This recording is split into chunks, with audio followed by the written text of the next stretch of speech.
আসসালামু আলাইকুম সবাইকে। মানুষের কিছু মৌলিক মৌলিক চাহিদা থাকে, হ্যাঁ। খাদ্য, বস্ত্র, বাসস্থান, চিকিৎসা, আরেকটা যেন কি শিক্ষা। এই পাঁচটা ছিল। আহ পরে আরেকটা যোগ হয়েছিল বিনোদন।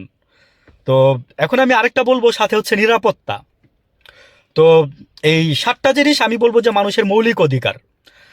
আপনারা যারা এই নির্বাচনে 2026-এর 12ই ফেব্রুয়ারি নির্বাচনে যারা জয়ী হইতে চাবেন, আমি বলবো যে আপনারা আমাদেরকে এই যে সাতটা জিনিসের নিশ্চয়তা দিবেন। হ্যাঁ, আমি একবার বলছি। তো পাঁচটা জিনিস আমরা বইয়ে পড়ছি, ছয়টা জিনিস আমরা বইয়ে পড়ছি। নিরাপত্তা জিনিসটা আমি লাগাইলাম। কেন লাগাইছি জানেন? যে যেই সরকারি আসুক না কেন, আপনারা নিরাপত্তা দিতে ব্যর্থ হন। স্বয়ং ইউনূস সরকার সাহেব আপনার সরকারের প্যানেলও আপনাদের নিরাপত্তা দিতে ব্যর্থ হয়েছেন। এগুলো আমরা দেখছি। বিএনপির আমলে আমরা দেখছি যে আপনারা কি পরিমাণে নিরাপত্তা দিতে ব্যর্থ হয়েছেন। আওয়ামী লীগের আমরা দেখছি যে কি পরিমাণে আপনারা নিরাপত্তা দিতে ব্যর্থ হয়েছেন। আপনারা পারেন নাই, কারণ সরষা ক্ষেতের মধ্যেই ভূত থাকে। এই যে হাদি ভাইয়ের হত্যাকাণ্ড, সাদেক কাইম ভাই নিজে বলছে যে যদি এই সরকারের যদি হাদির খুনিকে যদি ধরতে না পারেন, তাহলে আমরা বুঝবো যে এই সরকার জড়িত। তারপরে হচ্ছে বিএনপির মধ্যে দেখেন। তারপরে এই যে 7 মার্ডার দেখেন, হ্যাঁ। যে নারায়ণগঞ্জে যে 7 মার্ডার দেখেন। তারপরে যে ইলিয়াস আলীর মার্ডার দেখেন। ঠিক আছে। তারপরে হচ্ছে আপনার বিএনপির আমলে এই যে দেখেন র্যাব সৃষ্টি করছিল। আহ, যে র্যাব সৃষ্টি করছিল কে? বিএনপি, খালেদা জিয়া।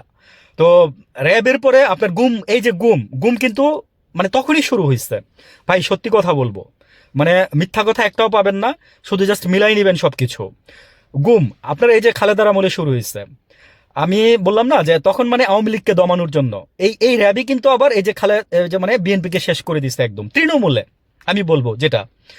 তো দেখেন, এই জন্যই বলি যে কারোর জন্য কেউ গর্ত করতে যায়েন না। হ্যাঁ, তাহলে সেই গর্তে আপনি নিজেই পড়বেন।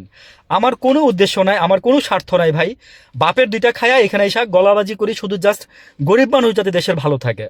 আমি চাই, আমি সব সময় আমার সব ভিডিওতে বলি যে গরিব মানুষ যারা রাস্তায় পড়ে মরতেছে, হোক নেশাখোর, হোক সে মনে করেন যে আপনার পাগল, হোক সে মনে করেন যে আপনার এটসেট্রা এটসেট্রা, আপনারা তাদেরকে এনে লাগে একটা সংস্থা তৈরি করবেন, লাগে একটা মন্ত্রণালয় বানান।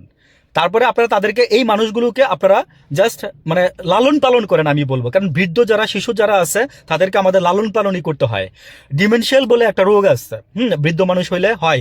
সে বাচ্চা মানুষকে তো আমরা বুঝাইলে বুঝে, হ্যাঁ এটা করো না ওইটা করো না, সে করে না, বা খেলনা দিয়ে বুঝে। কিন্তু আপনি ডিমেনশিয়াল ওই পেশেন্টটাকে আপনি রাখতে পারবেন না। যাদের বয়স আছে, যাদের ঘরে আছে, তারা জানে যে কি কি প্রবলেমের মধ্যে তারা আছে। তো আমি বলবো যে সরকারের এই জিনিসগুলোর প্রতি নজর দেখ। মানুষের ভালোবাসা কিভাবে অর্জন করতে হয় আপনারা তো সেটা জানেন না। কিছুটা বলে দিয়ে গেলাম, ভালো থাকবেন।